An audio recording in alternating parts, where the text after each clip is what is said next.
السلام علیکم ویور، آج کا جو ہمارا ٹاپک ہے وہ ہے فقہ اسلامی کی تدوین کے تناظر میں ابو عبید القاسم کی معاشی خدمات۔ ابو عبید القاسم بن سلام الہروی نحوی فقیہ عالم قرآن تھے۔ 156 جو سے کچھ بعد خراسان کے شہر ہرات میں پیدا ہوئے۔ ابو عبید نے ایام جوانی میں بصرہ اور کوفہ کا سفر کیا تاکہ خلافت اسلامی کے ابتدائی دور کے علماء کی زیر نگرانی ادب، فقہ، حدیث اور دینی علوم کی تحصیل کر سکیں۔ ابو عبیدہ کا انتقال محرم 226 بمطابق 534 میں مکہ معظمہ میں ہوا۔ ان کی مشہور تصنیف جو فقہ کے موضوع پر ہے کتاب الاموال کے نام سے مشہور ہے۔ دوسری اہم کتاب جو ادب کے موضوع پر ہے کتاب الامثال ہے جو بے حد مقبول رہی۔ نمبر 1 پر ہے کتاب الاموال۔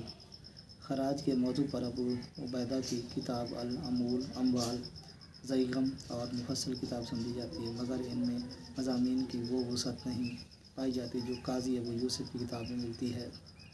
البتہ اس کتاب میں زمین سے متعلق احکام،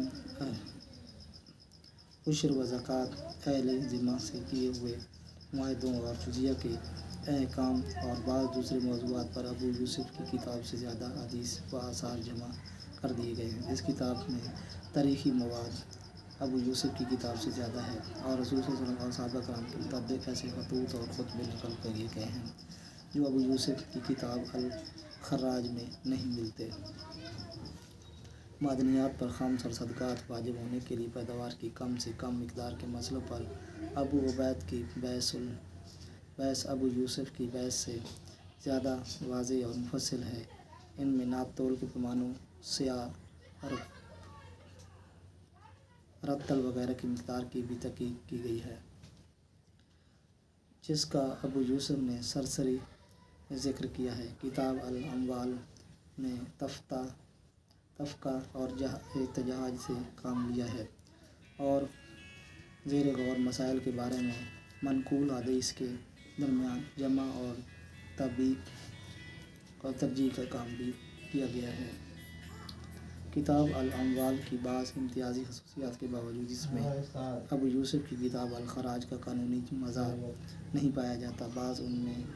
بعض عملی مسائل سے تعرض نہیں کیا گیا جن سے ابو یوسف نے تعرض کیا ہے۔ وظائف اور مجاہدین کا اجراء۔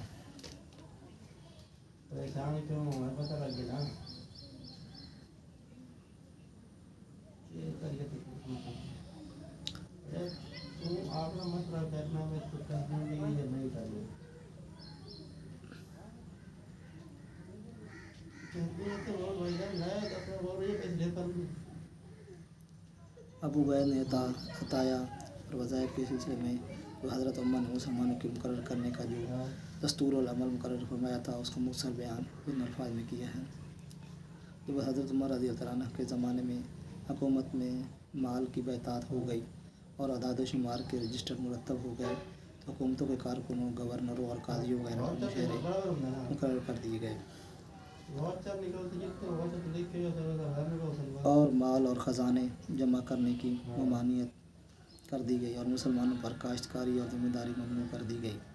اس لیے ان کے اور ان کے اہل و عیال کے روزینے بیت المال سے مقرر کر دیے گئے تھے، بلکہ ان کے غلاموں اور آزاد شدہ غلاموں کے بھی۔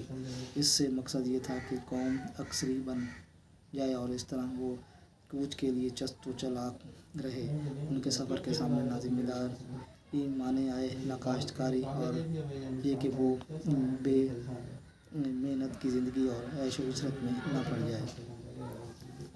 مجاہدین کے اہل و عیال کے وظائف۔ انہوں نے مزید لکھا ہے کہ جس طرح مجاہدین کے وظائف مقرر کیے گئے تھے اس طرح ان کے اہل و عیال کے بھی وظائف مقرر تھے۔ شروع میں حضرت عمر کسی